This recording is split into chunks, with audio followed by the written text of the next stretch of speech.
There we go. Thank you so much. It's so wonderful to be with you guys. Happy Purim to you all.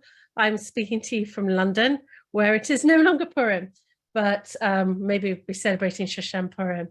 So I am going to be speaking to you all about this project. I don't know if I'm on what view you have me on, how big my little box is. But I'm speaking to you about this project, the Deck of Esther, which is this very special pack of playing cards. And for this, I'm actually going to share my screen. So you're going to kind of see the pictures maybe more than my face. So if you just bear with me 1 minute while I get that set up to share the screen with you all. And then I'll be able to, there we go. Wonderful. There we are. So now I've got it. So I'm going to talk to you about the Deck of Esther, which is a very special set of playing cards. It's an interpretation of the Book of Esther that was commissioned by Beit Venezia, the home of European Jewish culture, which is a really interesting group in Venice, set up by Professor Charles Bassi for artists, writers, musicians to come, anyone really, to come and sort of be resident in Venice and engage with the history and heritage of Venice and create new contemporary work that engages with this very rich culture. They are fascinating. They're a group that I actually I was a lead artist for a Haggadah project for a few years in 2016, the new Venice Haggadah, where I brought a group of 8. There was a group of 8 of us who worked in a print studio in Venice. And we kind of created this, a new Haggadah. And so this was a conversation that Charles Bassi had with me in 2018 to kind of do something similar, but this time with the Book of Esther, with Megillat Esther, to bring a group of artists to come, study the text together, think about the history and heritage of Venice, and create something new. And so he invited me in 2018, and then I spent time thinking about it in 2019 and planning the project. And we were going to do this in March 2020. And March 2020 was not the time to do a residency in Venice. Venice was one of the first European countries, European cities that locked down. And that was the time, I don't know if you remember, where you had these great images of dolphins in the canals, and this where the water was really clear and beautiful and lack of pollution because there weren't visitors and things coming in. So sadly, that got to, we thought, well, we'll go in a couple of months' time when people will be allowed back. Haha. Anyway, so this is a project which was a long time in coming, that many times didn't happen and had to spin and turn around because of external things. But enough of that. So it became an online residency, and what I'm going to do is I'm going to talk about some of the thinking processes that we went through in making of this deck of cards, and how it is that we came to this format, because it wasn't the obvious way to do this. It wasn't the obvious. It didn't start with let's make a pack of cards. So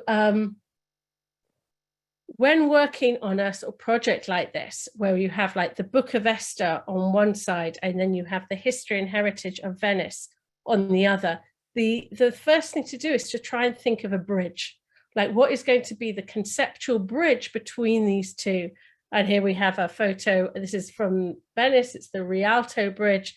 I love this photo because it's it reveals Venice, what it's really like. It's got that commercialism. You've got part of the Rialto Bridge that is being renovated. So it's actually, that's a photograph on it. It's quite fake. You've got the book construction stuff in the background. I mean, Venice is a living, thriving, ever-changing, ever-transforming city. And so what was going to be our bridge between the Book of Esther, the story of Purim, and Venice, this kind of quite incredible, quite unique city. And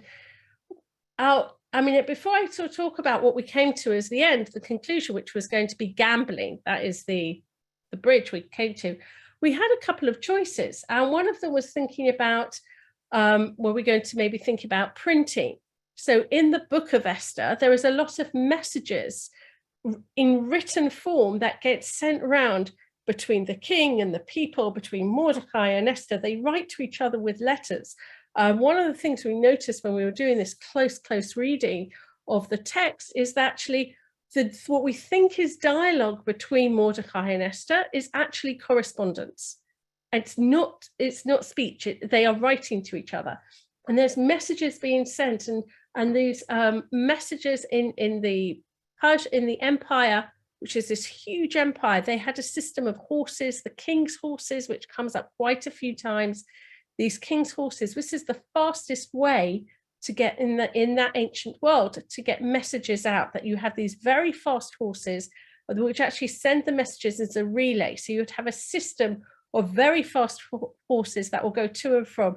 So actually communication and messaging, and who is writing the messages to who, and who is writing the edict, and actually who is writing the story, is a huge part of the Book of Esther.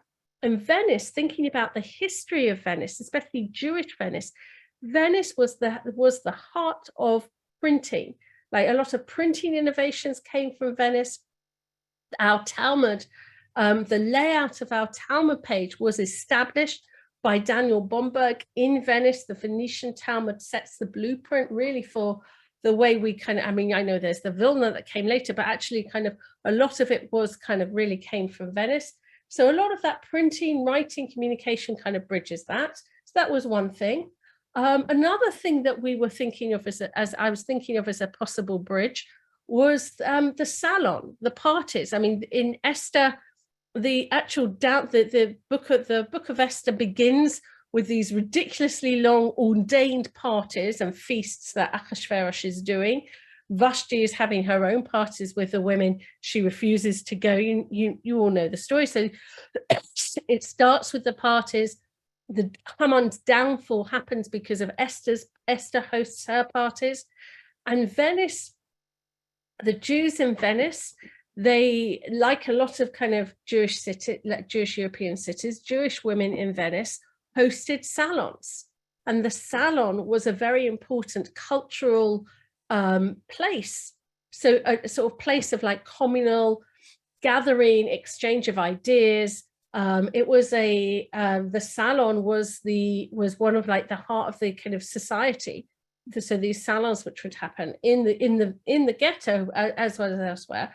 So maybe this idea of the salon and the party, that could be our link. And actually, especially when we were thinking of it as a residency actually in Venice, we were thinking maybe we would do these kind of performance, like immersive things where we would invite the world to come to Venice and sort of we'll do these like immersive parties, and maybe we'll do that. So we had all these like different thoughts, but actually it was gambling. Gambling was the one that kind of really kept sticking in my head, of like the gambling is the link. And gambling, so Purim, is right in the name. The name Purim means lots. It's the lottery. It's that date that was selected as if by chance in the lottery that Haman does to select the date of Purim. And in Venice and gambling is an intermeshed history. The world's first public casino was set up in Venice. Actually, the word casino, if you learn nothing else from me tonight, I hope you remember this. The word casino itself is a Venetian word that means little house, as in casa, like it's a casino, it's a little house. And so so Venice gave the world the public casino. And it all started, and I'm going to go into more about the history of gambling. But as soon as we sort of had gambling as the link between, suddenly lots of things fell into place, including, well, we have to do it as a pack of cards, because like the card games and the gambling are there, and it's sort of all fitted, these sort of games of, and the Megillah, things seem to happen as if by chance. You know, God isn't in the Megillah. Everything seems to happen as if by chance. And like Haman very much believes in his luck, and his luck runs out. And there's lots, and I'll go into more of the thing, but I just want to bring one more. It didn't happen as our link, as our bridge, but I'm going to talk about her anyway, because she's a very important Venetian Jewish woman who has many echoes with Esther. And I want to mention her because in many ways, this woman was a kind of guiding feature in our thinking, in our research. And I'm going to introduce you to Sarah Coppola Sulam. She lived 1592 to 1641. She was a very important Jewish kind of high society woman. Living in the ghetto. It was still when Jews had to live in the ghetto. But she hosted salons. She herself was very learned. She knew several languages. And she has a fascinating story. So she corresponded with a monk. There's a particular monk who had wrote a book about Esther called Esther. And she wrote him basically a fan letter saying gushing how much she loved his book and that she slept with it under her pillow. And he wrote back to her and they developed a correspondence. They wrote to each other and they basically wrote love letters. She was very beautiful and he was told how beautiful. They never actually met in person, but they wrote to each other. She was married and he was a monk. And he was constantly trying to get her to leave her Judaism and to convert to Christianity so that the two of them can be together in the world to come. He wasn't planning on leaving the monastery and running off with her, but this is a kind of, he wanted her to leave her Judaism and her husband and join him, and then their souls can be connected in the world to come. We have copies of his letters to her. They are public. They have been published. Her letters to him don't exist anymore. They have not been published. So we don't know exactly how she replied or rebuffed his advances. There are some little clues, though. I want you to pay attention to how she's spelling their name, Sarah Coppola Sulam, the Coppola, C-O-P-I-A. She originally spelt that name with 2 P's. And in one letter, he makes mention of this, and he says that this is a sign that of the 2 P's are him and her, that they are a couple, and they are destined to be together united in the world to come. Now, we don't have her reply to that, but we do know that after she received that letter, that's when she started spelling her name with just 1 P. So I kind of think she's rebuffing him, is my view, but it's, the power relationship is very odd because she is a Jewish woman at this time. There is another man who comes to, a Christian man who comes to her salon, who's trying to engage with her, and he gets into quite a direct debate with her about her beliefs in the soul and the afterlife, and he accuses her of blasphemy. Again, I want to remind you of her dates. She is living in the 17th century. To be accused of blasphemy in this time is extremely dangerous. So she's been accused of blasphemy, and she writes this very beautiful manifesto, which is what this is the title plate of it here. She writes this manifesto where she is quoting Bible, she's quoting Tehillim, she's quoting dance, she's quoting poetry, she's weaving all the, and it's a sort of epic poem where she's stating her beliefs and setting out who what she is. And so this is she wrote this in 1621, and this is her manifesto. And she and he doesn't come to her defense, he doesn't come to her aid at all. And she's very much a figure where you have these men who are attracted to her, who are trying to control her, and she is having to use her wits, her beauty to defend herself and also defend her Jewish faith. So you see so many echoes of kind of our figure of our heroine of the story of Esther in her story. So I wanted to kind of still talk about her because her spirit kind of lies in this project, and I'm going to return to her again. So anyway, so we didn't choose her as our main theme, but she definitely crops up. So as I said, we were supposed to be in person in Venice, and we decided that if this project was going to happen, it needed to just happen online and not wait till we could gather again. And so we gathered online. And I do apologize for this to my fellow artists. Once we knew we were doing a deck of cards, we knew there was going to be 4 artists, each doing a suit. And so I'm going to introduce you to the artist with a huge apology. Like, this is a terrible photo of all 4 of us. It was a screenshot during one of our many Zoom learning sessions, of which I failed spectacularly to take proper screenshots. But I did do this one. We all look equally awful. So, but anyway, so in the top left, we have Tilla Crown. She is a sort of graphics artist from, I mean, she does lots of other stuff, but so she's based in London. We have me up there at the top right, looking a bit hot and sweaty.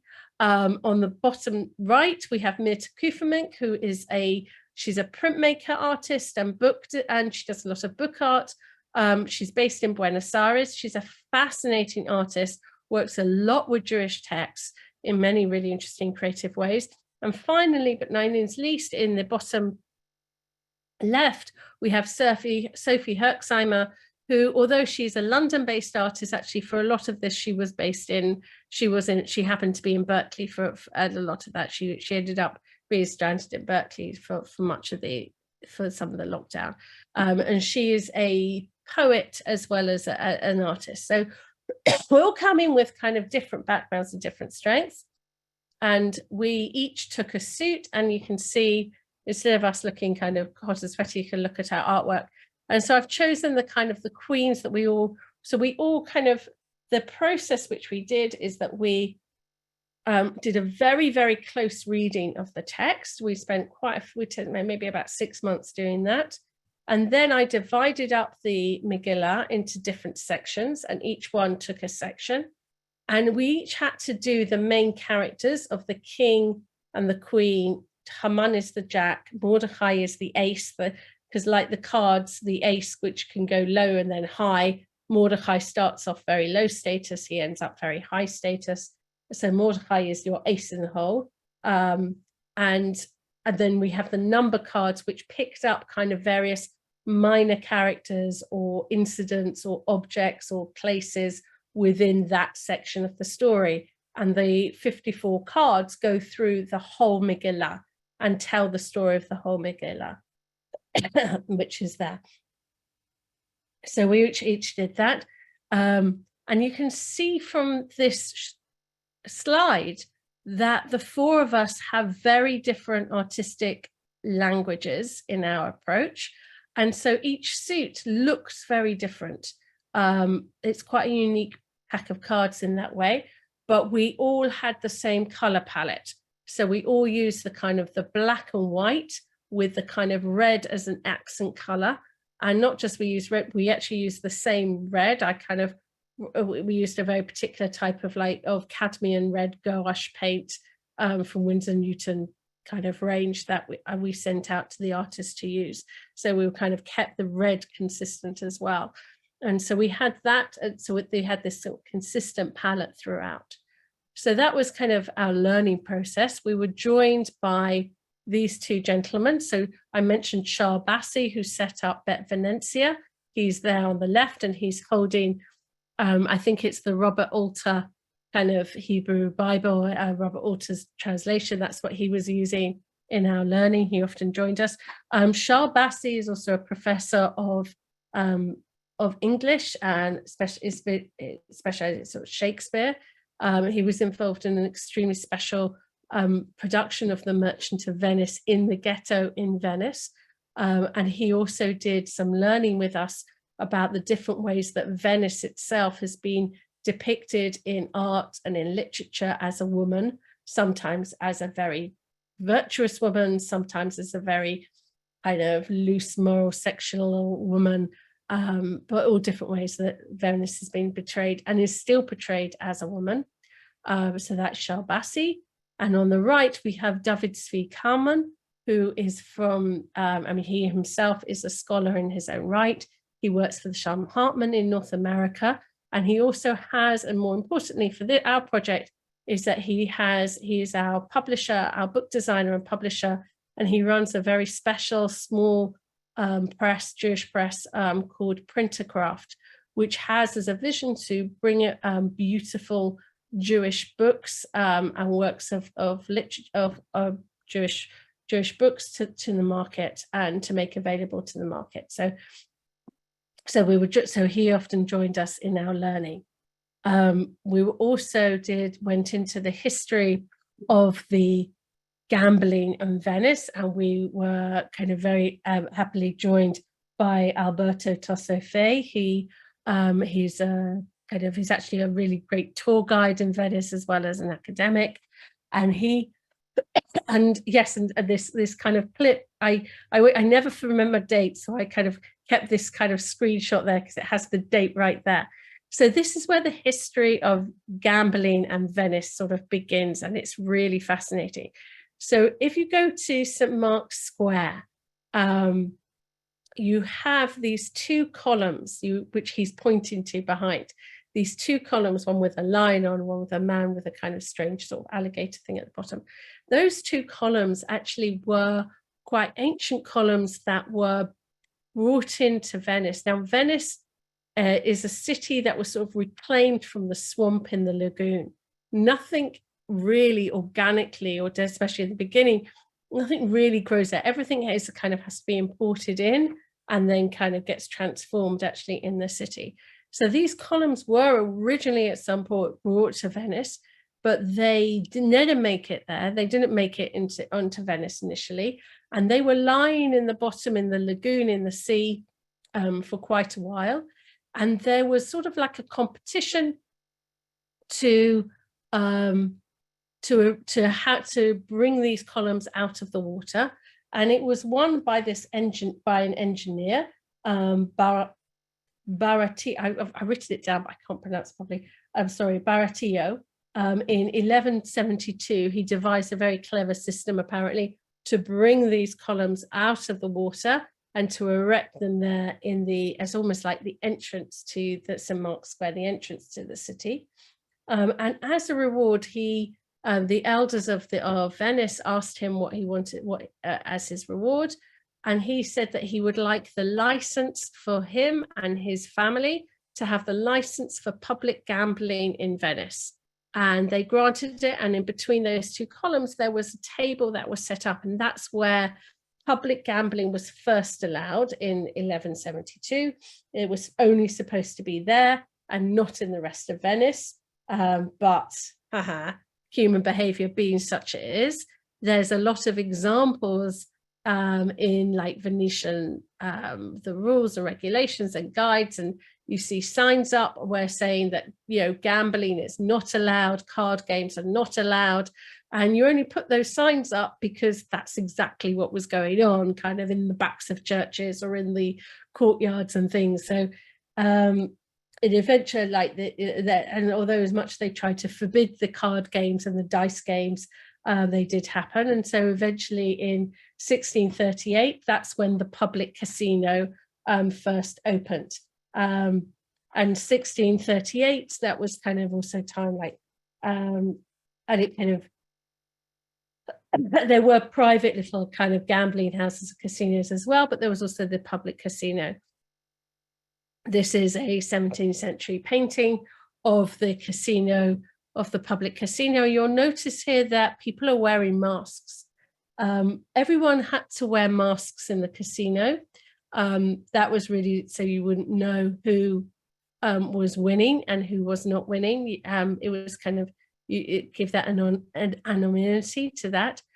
You also see that there's some people not wearing masks. I'm going to speak about them in a minute. But before I do that, I want to draw your attention to some people, most of them are wearing white masks. But if you notice, I'm pointing at the screen, but you won't be able to see where I'm pointing. But if you notice at the kind of the far left, but in the foreground, you have a woman in a kind of white skirt and a blue bodice, and her mask is a black circle. And that black circle mask with just two eyes, that was a very particular type of mask. It was worn by the prostitutes in the brothel that was attached to the casino, and that was held in place by a pin that the women that they had to bite onto to keep the mask on their face. They were kind of silent, and they were silenced by their mask. So there were those. Now, the people who aren't masked, and you see them like here on the far left, kind of at the table or just sort of walking around. So those were the croupiers. The croupiers were not masked. And there was a particular family that had that had those jobs, and they weren't masked. Anyway, so that's kind of a bit of the history of gambling in Venice. But now let's get to the cards. So I'm going to show it by the way we'd set it up, by showing you this sort of transformation of what happens to Esther, and I'll show it through the medium of our cards. So if you go on to look at the far left, so this is Sophie Herxheimer. She did the hearts. Now the hearts is the first part of our story. So she had like the first two chapters. The first two chapters and beginning of the third chapter, but not much of the third chapter. So she was very much like the introduction, the heart, the kind of the essence of who all the different characters are. So she did our introduction to everyone and the setup. They're extraordinary, kind of detailed, and she actually used, these is actually a paper cut. So and the red paper that she used is that she took the red paint and she painted like a whole sheet of paper with this red paint, and then she cut out the design, this very lace-like design, and then she kind of layered it up. And they're incredible to see how kind of the originals, but they make this very kind of solid kind of contrast between the black and the white and the red. So this is her Esther, and the Esther we meet at the beginning, she's a good girl. But she's also a woman of secrets. And she has her finger on her lip. She has her secrets. She also, and she's looking down. She's demure. She's a good girl. I mean, the Esther we meet at the very beginning, although she's keeping her secrets, she follows what everyone is doing. She's kind of nodding, going along with it, and she's kind of surrounded there with her flowers, kind of that, but they're in bud, like they're budding. They haven't kind of completely come to full flower yet. And so that's Esther at the beginning, this sort of very secretive good girl. And then we have, if we move over to the clubs, this is Mirta Kufermink.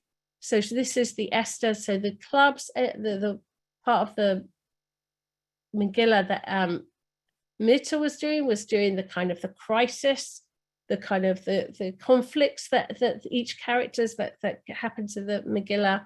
And so here we have Esther. She is now dressed in royalty, and she's about to approach the king, and and will he accept her or not?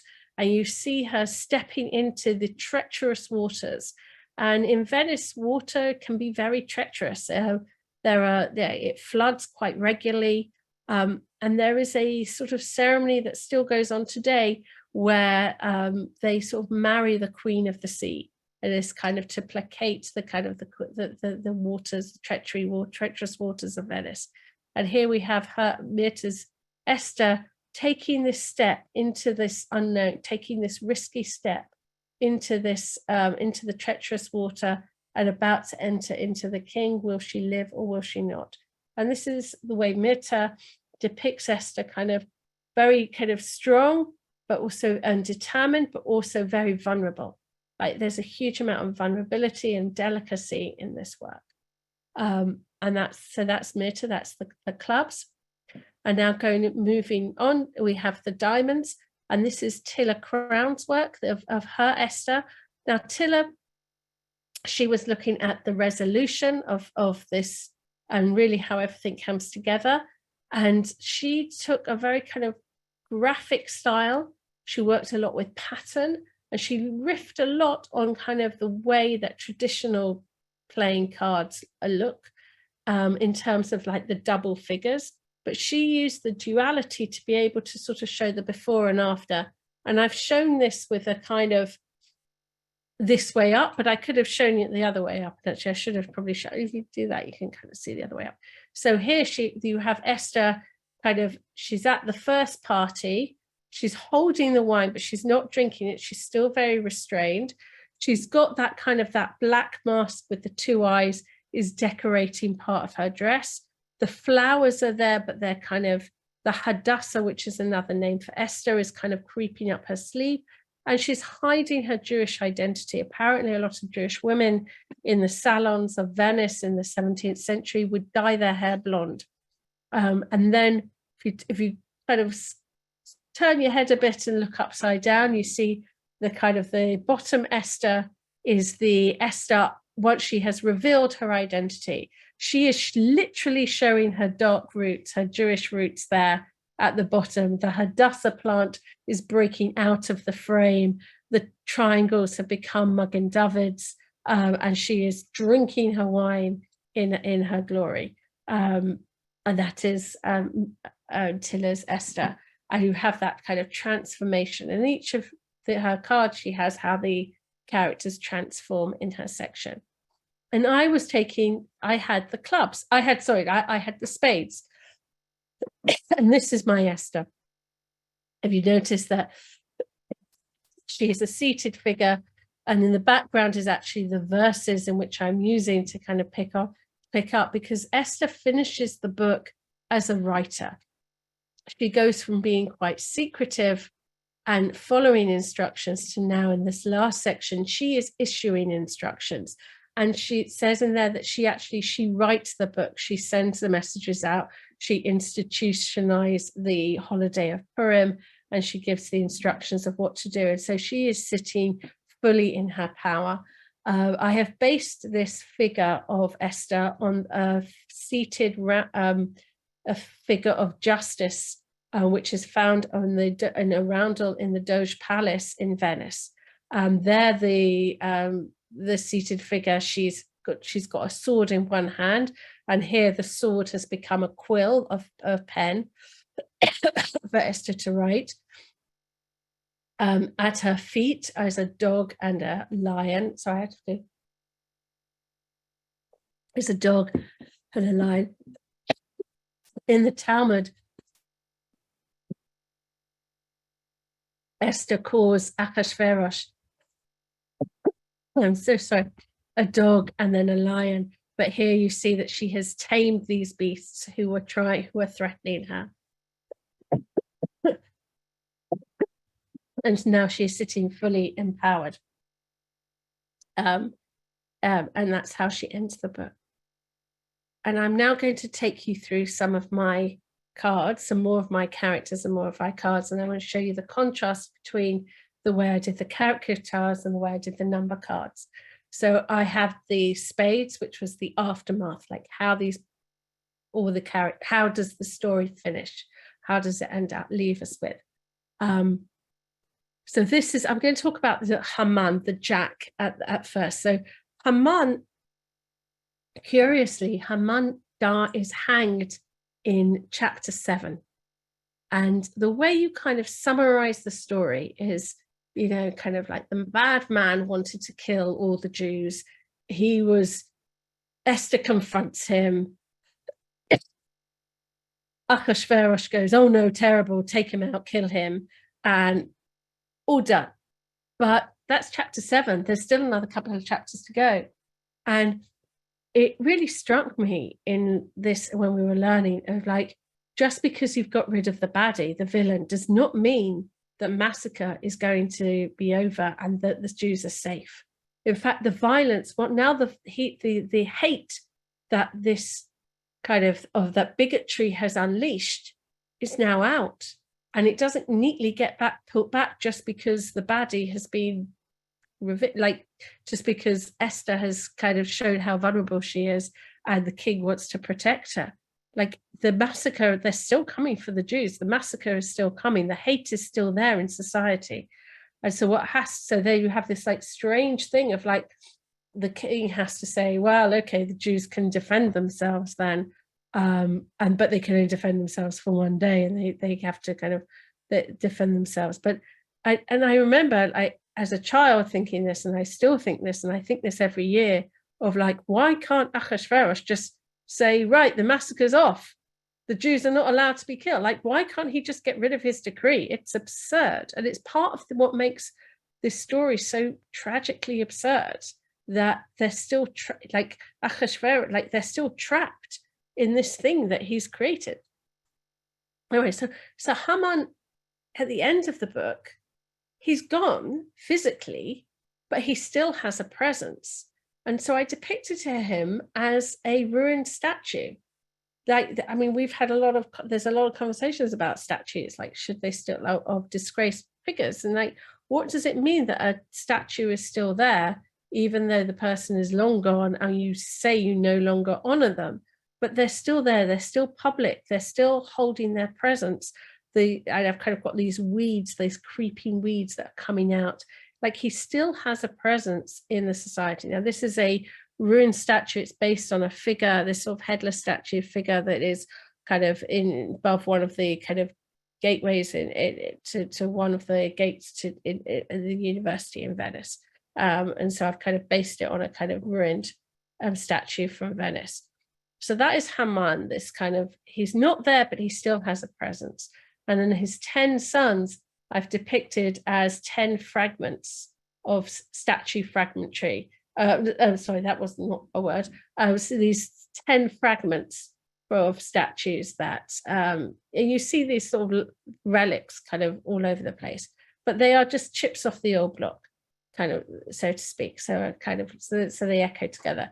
But you'll see, in terms of just artistically, the choice I made here is that with the character cards, I put in the background the verse which I was using as my sort of launch pad, sort of kicking off point, is in the background with the figure in front, and then using water to disrupt the writing, but the figure is from there.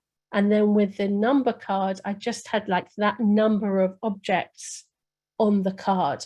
And you'll notice also the red paint that's sort of splashed on there.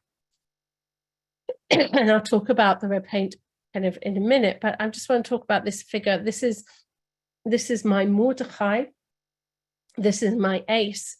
So that's the, I'll just talk about this in a minute. So this is my Mordechai. This is actually the kind of, you can see this is a drawing, this is a snapshot of the artwork as it was in progress. You still see some of the pencil markings. It was kind of, these drawings, although when they're printed, they kind of look, they're very black and white, they're very clean, they come with a lot of like underdrawing beforehand. And so I based my Mordechai on the sort of the accountants, the croupiers, the workers of the casino who did not wear a mask, because Mordechai, out of all the characters, does not hide who he is. He does not pretend to be anybody other than he is. He is the Jew, Mordechai the Jew. And yet he has possibly one of the biggest transformations. He goes from being the outsider who hangs around kind of listening to rumors of the gates to being the insider. He is number 2 in the empire, and he's sort of setting rules and setting taxes and everything. It's how he finishes. And I've had him seated in between the 2 columns. So that's Mordechai. This is my king, Akashvarish. And I depicted Akashvarish. I kind of think a lot about Akashvarish, how he's often depicted as this like big, hairy fellow kind of guy. But Akashvarish at the end of the Megillah, he's desperate. He's doesn't seem to be so much in control, so powerful anymore.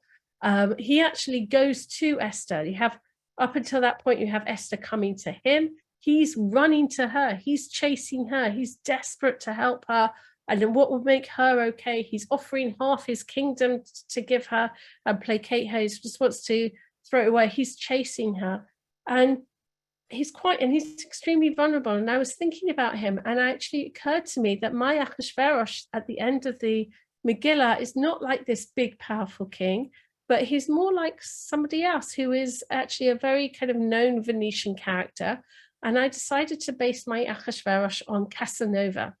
Now, Casanova, I very recently, far too recently actually, realized it's not a fictional character. There was a man called Casanova. He lived 1725 to 1792. We think he's a fictional character. He wrote his autobiography, which probably was mainly fiction, but that's how we know, like he definitely mythologized himself.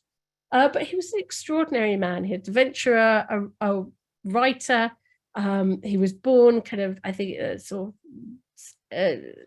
he was born low status, but rose to kind of high status. Actually, Akashvarish was not born royalty. He became royal by marrying Vashti, according to rabbinic myth. Also, Casanova, by thinking of Akashvarish as Casanova, it kind of makes us a bit softer towards Akashvarish. What do we know about Akashvarish? He had a harem, he slept with lots of women. Well, like Casanova, he kind of liked his wine, and but he also had massive tempers, and he had huge mood swings. Well, so did Casanova. We know about his mood swings and his emotional state from his diaries. I'll go quote from him. It says that I was addicted to every kind of dissolute living. And he also, Casanova also writes that cultivating whatever gave pleasure to my senses was always the chief business of my life. I never found any occupation more important. Let's think back to kind of Akashvarish's like huge feasts of like and partying that he would go on. And I kind of felt like once I started seeing Akashvarish as Casanova, it kind of really shifted how I was looking at him, especially here at the end. So he's kind of giving away. And I've also put a sort of another visual detail here of the candelabra is based on actually Fellini's Casanova, Fellini's movie of Casanova, with Donald Sutherland cast as Casanova. And I kind of go, well, if you start thinking of Akashvarish as Donald Sutherland, then I don't know. I think it's a little bit more sexy than the way Akashvarish is normally depicted. So it makes me more sympathetic to him anyway. So there's why Akashvarish is Casanova. But I want to talk about this kind of the red and this sort of blood spattering. So the end of the Megillah finishes off in a way that is very uncomfortable for us and to read, and it finishes off with massacres. It finishes off with the massacre is still coming for the Jews, the pogrom is still coming for the Jews, but the Jews are now allowed to arm themselves and fight back. And they kind of construct their kind of weapons. And so this is actually the 3 of spades. And these 3 swords are swords, sort of Venetian swords, sort of ancient Venetian, antique Venetian swords that are here. And there's also, and the 5 of spades is the 500 dead that is mentioned at the beginning in chapter 9 about the kind of the bodies that are piling up, that Akashvarish is so desperate and goes to Esther asking what to do. And I wanted to splash the red and have this kind of the violence there in the book, in these cards, that it's sort of a disturbing, horrible, horrific violence there. But there's one card I didn't want to do that, and that's here. This is the 8 of spades, and this is talking about the future Jews. And the future, Purim is this festival about how kind of Jews overcame the adversity, the adversary and oppression, and can celebrate. It says in the Megillah that this should be a festival for all future Jews. And so I wanted to kind of have like this sort of, these are these sort of family portraits, and I didn't want to blood spatter those. So the red is there in circles, but behind, and they're not sort of so splattery there. So I wanted to keep them clean because this is the future Jews, and hopefully, please God, there would not be violence. Should not be such a hallmark of our culture. And so finally, just to bring together, these are my 4 character cards. So we have the ace is Mordechai, we have the king, his Akashvarish, Esther is the queen, Haman is the trickster. And so I have one more character to reveal who is not in the book, but is in the book. So much like pack of cards, you can play with this character or not play with a character, but when you do, it changes everything. And that is, of course, God is the Joker. And I always kind of had this line of like, and God is the Joker, was very early on in thinking of this project. And it was kind of a very playful, slightly mischievous line. I was like, I'm not really sure what that means, but I quite like it. And so here we have God as the Joker, and I've depicted God with the hay, with the kind of the way we write God's name when we don't want to write God's name. So we're writing the hay for Hashem, the name. So we're not really writing God's name, but we are writing God's name. And I've put the way some Torah letters are crowned with the three crowns, with the three-pronged crown, which is there at the top of the letter.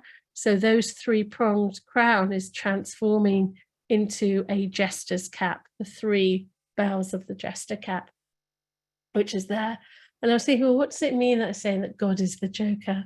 Well, God is the Joker in that maybe like all these things seem to happen by chance and everyone gets transformed and turned around and becomes absurd and becomes their opposite. I mean, I've got some other thoughts about kind of thinking about the story in the Talmud where God laughs when God is defeated by the halakhic system. When God has stepped back, God is hiding, and God allows human creativity to structure their lives and structure the meaning, and all God can do is laugh at that, and maybe that is what it's also about. And there we go. We had an event at JW3 where the three of us who were in London spoke, and Nita from Buenos Aires sort of spoke remotely because we installed the cards. We had them printed quite large. These are about A4 size, and we've installed them to sort of hang in this kind of slightly crazy, kind of out of order way, setting up all sorts of interesting connections and associations. And this is this exhibit. So it's became a pack of cards, became a exhibition, became a display. We also showed some of the original artwork for the Esthers, and it also became a book. And so if you like it, want to know more, Purim can also happen next year, so you can put your order in for next year. But I've gone slightly over time. I do apologize, but I hope you found this intriguing, and I'd love to hear any questions or comments that any of you have. So thank you very much, Misty. Oh, Jacqueline, shall I stop sharing my screen? Yeah, maybe so we can see you. First of all, thank you. There are many questions. I'll dive into them in a moment. I do want to say this is like such an amazing way to rethink the story of Purim, and I feel very thankful to be like exposed to both your art and this totally different new way to thinking about it. And before I jump into some of the questions, I do want to say that everyone will also receive in the follow-up email all the information to purchase this deck online and ordering and everything. I do want to ask, with the deck, I understand there's also a book. So is there a way to understand what cards relate to each card? And if you can say a few words about, have you encountered any people that have purchased the deck and the book and kind of used it in ways that you found surprising? Because you did create a piece of art that can now be mass produced, and other people are, unlike an exhibit where you decide how it's set, people get it and get to do stuff with it that maybe you haven't thought of. So I'd love to hear a story.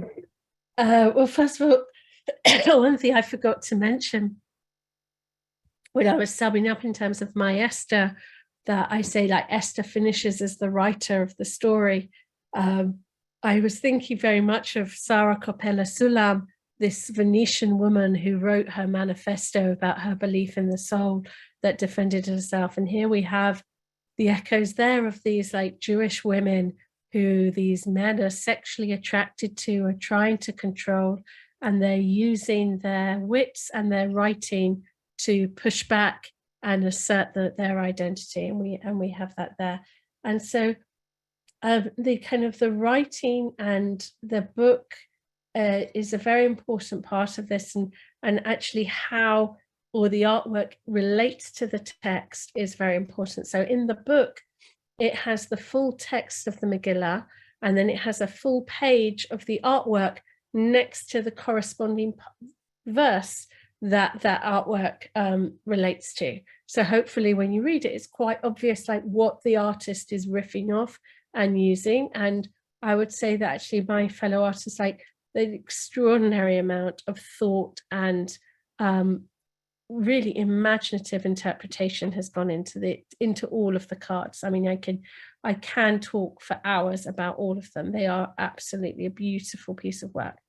And in terms of like making something that then people then receive and they play with and they use and they have their own relationship with, it's really exciting. I mean, I heard of one, this is a friend of a friend on Facebook. It wasn't somebody I directly know, but they contacted me to say that they got a pack of these cards and they play bridge, and they were playing bridge with these cards. Now, forgive me, all the bridge players amongst you, I don't know how you play bridge, but apparently like the winning card or hand or something after each round. I know that it's not round. I know there's another vocabulary. I'm really sorry. But they were looking up in the Megillah, what is the corresponding verse, and they were like reading that out. They were laning that kind of to punctuate their play, which I think is just fabulous. I know one guy, he started doing some kind of magic tricks with using them to do some magic tricks, which was quite funny because he kind of got it slightly wrong because he didn't realize something about our cards. The way we had depicted them weren't quite as easy to read as other cards because of the way we've interpreted the character cards, but whatever. So I know somebody, yes, there's a magician, he's trying to work out how to do his sleight of hand magic and to do that. And in terms of having it become a display as well, there's some other places that have been in contact with me who hopefully will be taking the cards next year. I mean, although there are the originals, artwork is only one of each. As we made the artwork knowing that they were going to be reproduced as cards and as a book. So we kind of knew that we could reproduce them, and we have reproduced them as these giant cards that then got installed, and then people walk around and it becomes another experience. It sort of felt a bit Alice in Wonderland like to be walking under this kind of cards as if they've just fallen out of the ceiling. Yeah. Thank you. So another question that came up a few times was about how you use the writing in your cards, and since that's also something that is central to your practice, if you can elaborate, because you have the verses, but they're smudged in a way that we can't read, and then you play with that again in the Joker card. So if you could say a little bit more about that. Sure. So that is something that runs throughout my work, that I use handwriting. Whenever I'm quoting text, I always put it in my handwriting in script format rather than a kind of calligraphy block. Really just as a way of, for many reasons, it's partly kind of as a way of taking ownership of the text. It's sort of handwriting is this sort of language that has been embodied, but also this sort of disruption with the water. And the way with the Joker card, the hay emerges out of that, the sort of the cloudiness at the bottom is like it becomes, there's sort of moments of clarity and then it disappears into the abyss, in the way that handwriting always threatens to collapse into something illegible, and yet it still calls to be read. So I find that very intriguing, that by setting up that dynamic relationship where you have writing that you cannot yet read, you cannot fully read, but you know it's saying something, it's calling out and it's drawing you in, because you're still aware, there's still that aura that you're aware that it's saying something. And I wanted to put as the background the text, because I wanted to have that visual link that these characters are coming from text.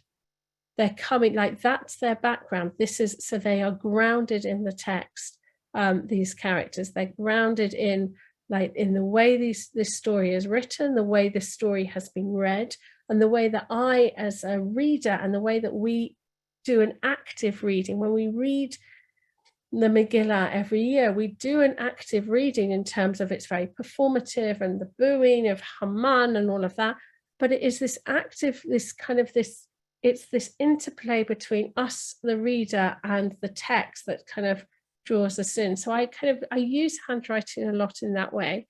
And that's why I didn't use it for the number cards, mainly because I just wanted to set up this hierarchy between the number cards being quite simple in terms of just that number of, so like the 8 of spades has the 8 family portraits and things like that, and keep it simple. And then just use that kind of extra layer of the writing will be there in the character cards, in the way that in a pack of playing cards, like the character cards have like the more depth and the more detail.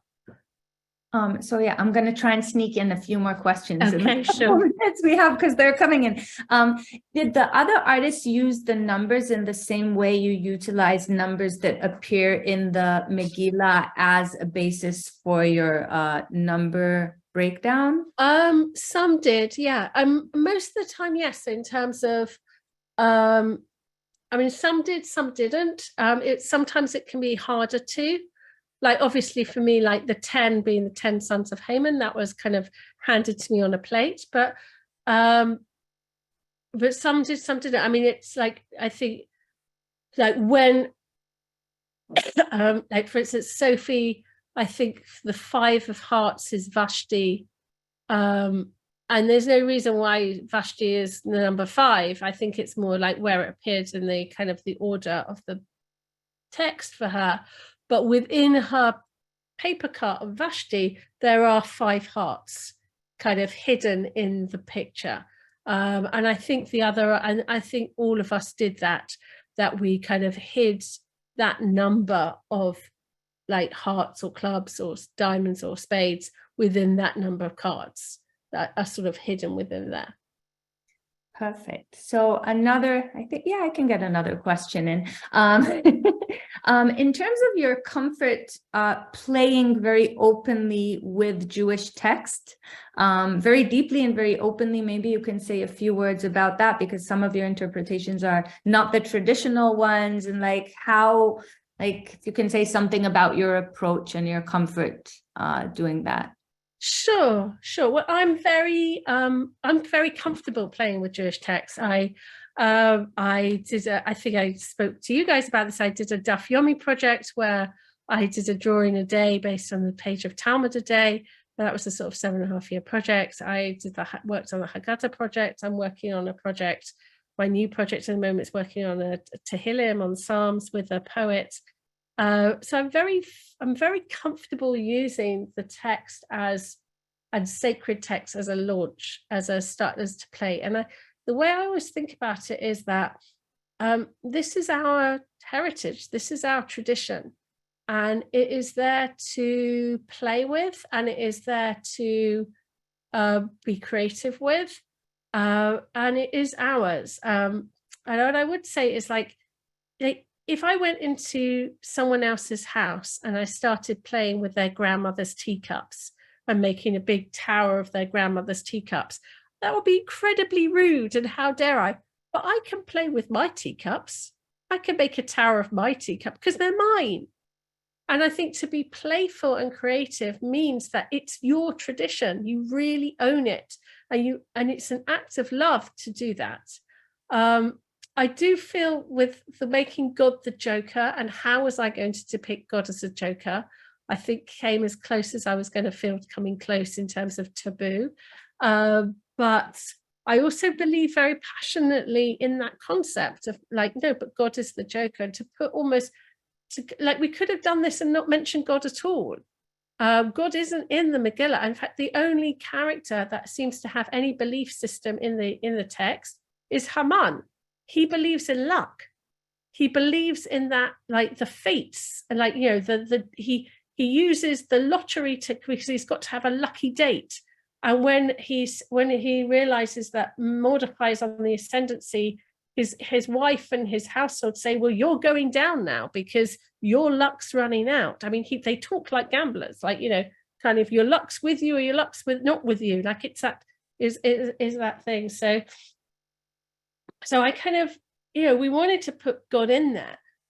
But it's our culture, so we play with it, and that's a love, and we have to, because we're taking it seriously. And if you're taking it seriously and it's yours, then you play with it. I just noticed, I was looking at the chat in terms of the question. Somebody says, well, I keep waiting for you to mention about Rabbi Leon de Modena. I didn't mention him. I'm just going to mention him very briefly. So Rabbi Modena, he was a very important Venetian rabbi. He actually wrote a book that he dedicated to Sarah Coppola Sulam on Esther. He dedicated to a very important rabbi. He was very much a rationalist, very much not interested in this kind of more mystical side of Judaism, but he died with huge gambling debts. And he was very rational until it came to gambling. And he actually writes in his writing, let's see if I can find a quote of his, he could not help himself when it came to gambling, which is kind of tragically hilarious. Where I'm not gonna easily find his, but yes, he's a fascinating rabbi, but he's a fascinating rabbi who died with huge gambling debts. I will say, maybe, since there are many more questions, I want to remind all of you that luckily we send a follow-up email where you'll have links to a ton more information of all these characters and names and figures that came up in the session, as well as the possibility to purchase the deck and the book.